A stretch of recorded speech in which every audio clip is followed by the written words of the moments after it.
hearing this now for 3 years, probably, Dave. Oh, we'd like to have Bradley Beal. Every team wants to have Bradley Beal because he's just a plug and play. He can fit in with anyone. He does not need the ball. He's not a ball dominant guy, and he can still shine on both ends.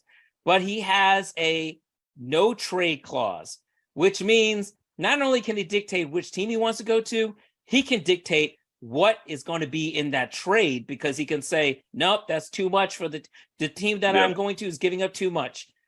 What do you think about Bradley Beal? Do the Lakers, I don't know. I mean, the Clippers, I just don't see how the Clippers could get him. I mean, unless like Paul George is going that trade or something like that. I think you kind of mentioned earlier about the Lakers' dilemma. If they go after third star, they're giving up all of their depth, basically. What do you think about the Lakers and Bradley Beal? No, first of all, you start with Bradley Beal, and he's a tremendous player. But you have to, as we were having the Lakers conversation before, recognize that there's been some injury concerns to their stars, and that fits Bradley Beal as well. He hasn't been able to stay on the court a whole lot over the last 3 or 4 seasons, and so to go after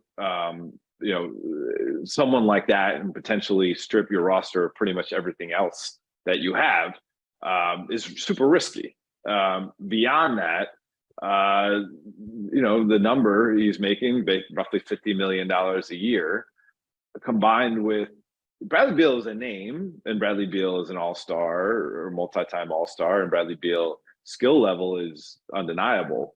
But the Lakers are going to have to straddle competition with business as they move forward, whomever that they deemed to be their next major ticket player, because as we said, LeBron's not long for this game, and Anthony Davis, we'll see. I'm not so sure that Anthony Davis will be with the Lakers beyond the LeBron years. It's possible, but we don't know. Is Bradley Beal going to be the singular star post LeBron and AD? I don't think so. Look what he's done as a singular star in Washington. Bupkis. I mean, to be fair, though, like 3 years ago, he did average like 30 points a game. Yes. How far did they get in the postseason? Right. In the last couple of seasons, I think that's dipped now. And the other thing, too, is I think he's got like the 5th highest contract in the league, or maybe 6th. And I would not say, as good as Bradley Beal is, he's not a top 10 player. And right. And then you say, like, what could the Lakers even offer to Washington that would, of course, they have the 29 and the 2030 first-round picks. They could trade one of them. They could trade this year's first-round pick. You could possibly work out the deal to include a sign and trade with Austin or something like that. Obviously, Washington's not interested in Rui Hachimura because he came here. But I just don't. I don't see it. I think it's a non-starter. I don't think Lakers fans, you should waste too much brain space on Bradley Beal. Now I think there's some teams out there. Philadelphia, it's intriguing. New York, intriguing. But I don't know. Do you see a spot that makes the most sense for him? I mean, I'd like to see Bradley Beal and somebody like Dallas. I think he'd be pretty good there with Doncic, and maybe if Kyrie comes back. New York would be pretty fun to watch, although I would say I think New York does like him a lot. At least that's what it sounds like. There's another name out there that I'd really like in New York, and that'd be Zion. I don't know if New Orleans is going to trade Zion. I think I saw David Griffin meeting with Zion the other day or something like that. And there's a lot of smoke around Zion, Dave. What do you think about Zion and where he could end up?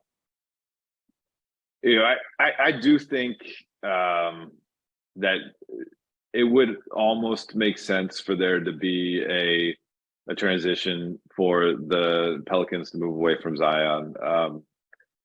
And just because, he's basically played what, 35% of the game since to become a pro. And you still have the ability to sell relatively high on him.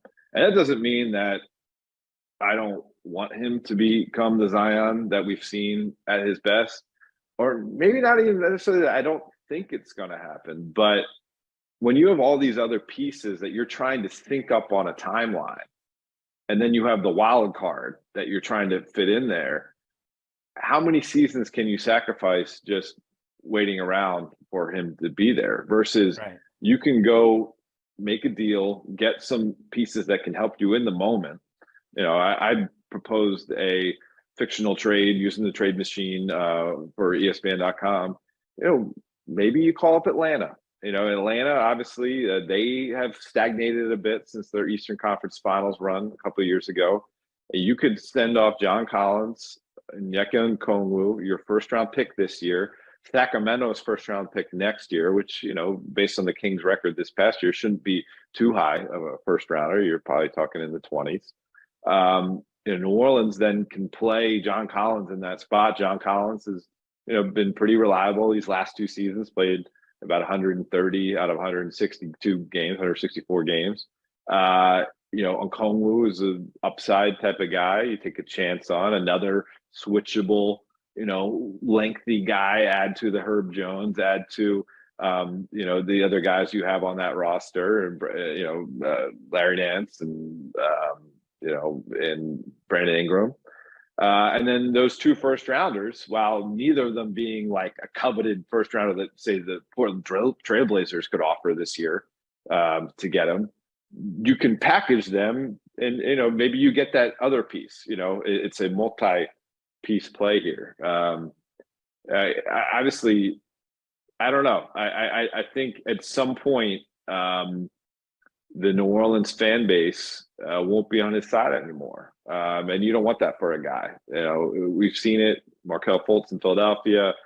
You come in with, so much expectations thrust upon you and your body betrays you. At some point for everybody involved, the change of scenery is the best route. Yeah, I mean, I'd love to see a guy like Zion go somewhere like obviously from DC. So, man, Zion in Washington would be awesome if they decide to start over there, something like that. I'm interested to see what Portland's going to do with the number 3 pick, but not only that, but obviously Dame. Man, if Dame is on the move too, that's another guy that teams have been waiting on for years to try and get.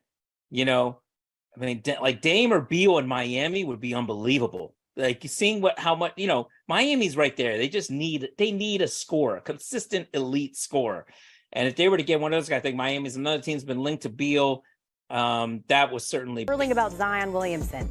Let me be more specific. Rumors that the NBA is on hold, waiting to see if the Pelican star could be potentially traded. Our Brian Windhorst didn't explicitly say there's a plan to ship him out, rather that there are eyes watching for his potential availability on the trade block. Here's the thing. Zion's been one of the best when he plays, scoring nearly 3,000 points through his first 114 career games. That's the most by a player since Michael Jordan back in the 80s. Of course, the problem is he's missed 64% of the team's games since he was drafted #1 overall by the Pelicans back in 2019. All right, our NBA analyst Kendrick Perkins is back with us as promised, and I know because I stalk you on all of our ESPN platforms, and I've heard you say that Zion is a generational talent that the Pelicans can't trust. So which team should be moving heaven, earth, and draft picks to acquire Zion? Well, first, let me tell you how disappointed I am in the Pelicans and David Griffin for letting go of Teresa Weatherspoon. She did not deserve to lose her job. She done a hell of a job while she was there. They stopped her from having interviews, and I just wanted to get that out of the way because she could have been somewhere else by now because a lot of teams in the far as around the NBA wanted her. Now, when it comes down to Zion, listen, when he's available, we see the effect that he has on the basketball court. We see how dominant he is. When I look at the Pelicans right now with the young group that they have, Brandon Ingram and the guys that they drafted,